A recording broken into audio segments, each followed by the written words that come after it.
दोस्तों, जैसा कि आप जानते हैं कि जब से रूस यूक्रेन वॉर में छोटे देश यूक्रेन पर रूस हमला कर रहा है, उसे देखते हुए चीन हिंद प्रशांत क्षेत्र में अपनी हुकूमत को बढ़ाने के लिए दूसरे देशों को या तो धमका रहा है या फिर बहला फुसलाकर अपनी तरफ कर रहा है।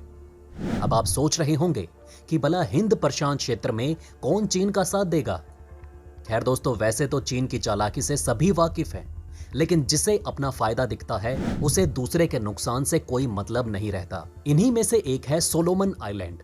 ये प्रशांत महासागर में बसा एक नेशन आइलैंड है। अब ऐसे आइलैंड को दूसरे पड़ोसी देश मदद करते हैं ताकि उनके बीच समन्वय बना रहे, और अगर ऐसे आइलैंड उनके हिस्से में रहेंगे तो इससे उनका वर्चस्व बढ़ेगा। अब आप हिंद प्रशांत क्षेत्र में चीन की दादागिरी के बारे में तो जानते ही हैं, जो पहले से ही ताइवान को अपना हिस्सा बताकर उस पर कब्जा करना चाहता है। वहीं साउथ चाइना सी में अपनी सैन्य गतिविधियों को बढ़ाता जा रहा है। ऐसे में सोलोमन जैसे आइलैंड का चीन के साथ शामिल होना दूसरे देशों के लिए खतरे का सायरन है। अब वो कैसे, ये भी हम आपको बताएंगे। लेकिन इस समय चीन और सोलोमन दोनों के बीच एक समझौता होने की खबर मिली है, जिससे जुड़ा एक डॉक्यूमेंट लीक हो चुका है, और इस समझौते से पूरे एशिया में हड़कंप मच चुका है। तो चलिए दोस्तों, जानते हैं सोलोमन आइलैंड के बारे में और क्या चल रहा है चीन और सोलोमन के बीच। दोस्तों, सोलोमन एक नेशन आइलैंड है जिसकी आबादी सिर्फ 7 लाख है, जहां 2 जाति के लोग रहते हैं, पहले हुनियारा और दूसरे मलेका। अब दोस्तों, जैसा कि हमेशा होता आया है, 2 जातीय समूह में सत्ता को लेकर अनबन रहती ही है। वैसे ही हुनियारा और मलेका जाति में भी होता रहता है, और जब भी इन दोनों जातियों के बीच झगड़े होते हैं, उसे सोलोमन आइलैंड का सबसे नजदीकी देश ऑस्ट्रेलिया बीच बचाव के लिए अपनी सेना और पुलिस भेजता है, क्योंकि सोलोमन और ऑस्ट्रेलिया के बीच बहुत पुराना सिक्योरिटी पैक्ट है। इसी के चलते कई सालों से सोलोमन आइलैंड में शांति बनी हुई थी। वहीं सोलोमन आइलैंड चाइना की वन चाइना पॉलिसी को नहीं मानता था और ताइवान को एक राष्ट्र के रूप में दर्जा दिया हुआ था। लेकिन 2019 में मनसेहे सोगवारे सोलोमन आइलैंड के प्रधानमंत्री बने, जो हुनियारा समुदाय के थे, जो सोलोमन आइलैंड पर बड़ी संख्या में है। इसके विपरीत मलेका लोग, जो सिर्फ 2 लाख हैं, वो चाइना को बिल्कुल पसंद नहीं करते हैं। पर सोलोमन में पीएम चाइना को अपने नेशन में आने का स्वागत कर रहे हैं। इसी के कारण 2019 में चाइना ने सोलोमन में एंट्री ली और ताइवान से राष्ट्रीय का दर्जा छीन लिया। इन सभी गतिविधियों के कारण मलेका लोगों ने देश में प्रदर्शन किए और यहां की सांसद को भी फूंक दिया। पर पीएम सोगवारे नहीं रुके, क्योंकि वो चाइना के साथ मिलकर मलेका लोगों का सफाया कर देना चाहते थे। तभी से सोलोमन आइलैंड पर हिंसक गतिविधियां होती रहती हैं। अब इसी बीच एक डॉक्यूमेंट लीक हुआ, जिसमें सोलोमन आइलैंड पर चाइना अपना सैन्य अड्डा बनाएगा। तो चलिए दोस्तों, अब हाल ही में लीक हुए उस डॉक्यूमेंट से जुड़ी खबरों पर भी नजर डाल लेते हैं। दोस्तों, रूस यूक्रेन की जंग के बीच एक लीक हुए दस्तावेज से संकेत मिलता है कि चीन सोलोमन द्वीप में अपने सैन्य उपस्थिति बढ़ाने की कोशिशों में जुटा हुआ है, जिसमें जहाज का दौरा भी शामिल है। इस तरह की परिस्थितियां बनाने से ऑस्ट्रेलिया और उसके आसपास खतरे की घंटी बजने लगी है। सोलोमन द्वीप समूह ने 24 मार्च को खुलासा किया कि उसने चीन के साथ एक पुलिस सहयोग समझौते पर हस्ताक्षर किया है, लेकिन ऑस्ट्रेलिया के लिए चिंता का सबब बना सुरक्षा कॉन्ट्रैक्ट ऑनलाइन लीक हो गया।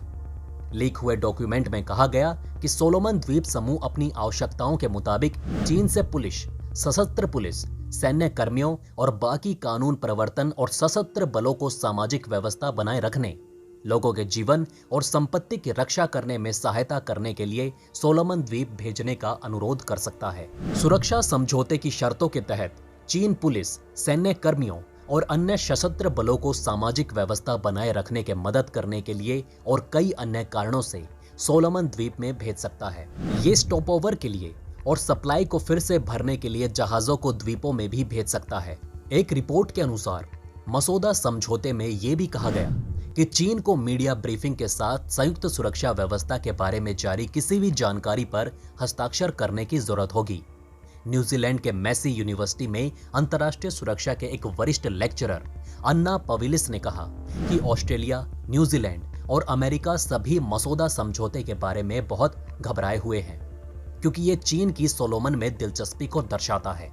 पावेलिस ने कहा कि यह जानना दिलचस्प होगा कि चीन अपने जहाजों की सेवा के लिए सोलोमन को किस तरह का सामान भेजना चाहता है और क्या आने वाले समय में मिशन क्रीप की संभावना है, जिसे चीन एक नौसैनिक अड्डे का विकास कर रहा है।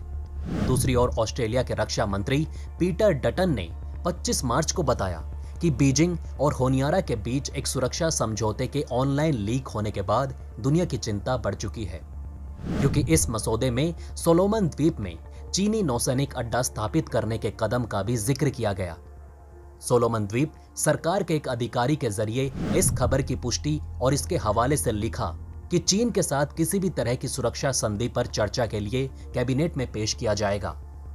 इससे पहले 2019 में सोलोमन द्वीप समूह ने ताइवान से बीजिंग को राजनयिक मान्यता देने से पहले ऑस्ट्रेलियाई सुरक्षा संधि पर साइन किए थे। ऑस्ट्रेलिया के साथ सुरक्षा संधि जिसमें उसे होनियारा में सशस्त्र बलों की तैनाती की अनुमति देता है। सीनियर लेक्चरर अन्ना पावेल्स ने कहा कि वो इस बात को लेकर चिंतित थी कि चीन सार्वजनिक रूप से जारी की जा सकने वाली जानकारी को नियंत्रित करके राजनीतिक लेख को निर्देशित करने का कोशिश करेगा। सुरक्षा समझौते की सामग्री को सीधे संबोधित किए बिना ऑस्ट्रेलिया के विदेश मामलों और व्यापार विभाग ने बयान जारी कर कहा कि हम अपने क्षेत्र की सुरक्षा को अस्थिर करने वाले किसी भी कार्यवाही से चिंतित होंगे। दरअसल पिछले साल सोलोमन द्वीप की राजधानी होनियारा में दंगों के बाद ऑस्ट्रेलिया और उसके पड़ोसी बाहरी समर्थनों की जरूरतों के बिना सुरक्षा सहायता भेजने में सक्षम थे। वहीं प्रशांत महासागर में बने द्वीप राष्ट्रों को स्वतंत्र फैसला लेने का अधिकार है। न्यूजीलैंड ने कहा कि उसने सोलोमन द्वीप और चीन दोनों के साथ दस्तावेजों के बारे में अपनी चिंताओं को उठाने की योजना बनाई। विदेश मंत्री नानेया माहुतो ने कहा कि अगर ये सच है तो ये समझौता बहुत ही घबरा देने वाला होगा। इस तरह के समझौते से हमेशा किसी भी स्वतंत्र देश में प्रवेश करने का अधिकार उसे मिल जाता है। उन्होंने आगे कहा कि हालांकि इस समझौते के अंदर के घटनाक्रम मौजूदा नियमों और सिस्टम्स को बिगाड़ सकते हैं, जिन्होंने लंबे समय से प्रशांत क्षेत्र की सुरक्षा को कम कर दिया है। हालांकि ये तुरंत साफ नहीं हो सका है कि सुरक्षा समझौते को कब आखिरी रूप दिया जा सकता है, साइन किया जा सकता है या प्रभावी हो सकता है। समझौते के बारे में पूछे जाने पर चीन के विदेश मंत्रालय ने कहा कि सोलोमन ने समान व्यवहार के आधार पर सामान्य कानून प्रवर्तन और सुरक्षा सहयोग किया है। मंत्रालय के स्पोक पर्सन वांग वेनविन ने 25 मार्च को प्रेस कॉन्फ्रेंस में कहा कि ये अंतर्राष्ट्रीय कानून और अंतर्राष्ट्रीय परंपरा के साथ मैत्रीपूर्ण और प्रशांत महासागर में शांति और सद्भाव को बढ़ावा देने वाला है। साथ ही ये चीन और सोलोमन द्वीप के साझा फायदे को बढ़ाने वाला और क्षेत्र में सभी देशों के पक्ष में है। वांग ने दंगों से निपटने और शांति बरकरार रखने के लिए काफी समय पहले सोलोमन द्वीप को किए गए सहयोग का जिक्र किया, लेकिन समझौते का सीधे तौर पर जिक्र नहीं किया। उन्होंने कहा कि यह गैर जिम्मेदाराना और क्षेत्र के लिए असहयोगी है कि ऑस्ट्रेलिया के एक अधिकारी ने चीन से उत्पीड़न को बढ़ा चढ़ाकर बयां किया और जानबूझकर तनाव बढ़ाया। पर अगर दोनों के बीच ये समझौता होता तो हिंद प्रशांत में चाइना से दूसरे देशों को कितना खतरा हो सकता है, इसका अंदाजा भी लगाया नहीं जा सकता।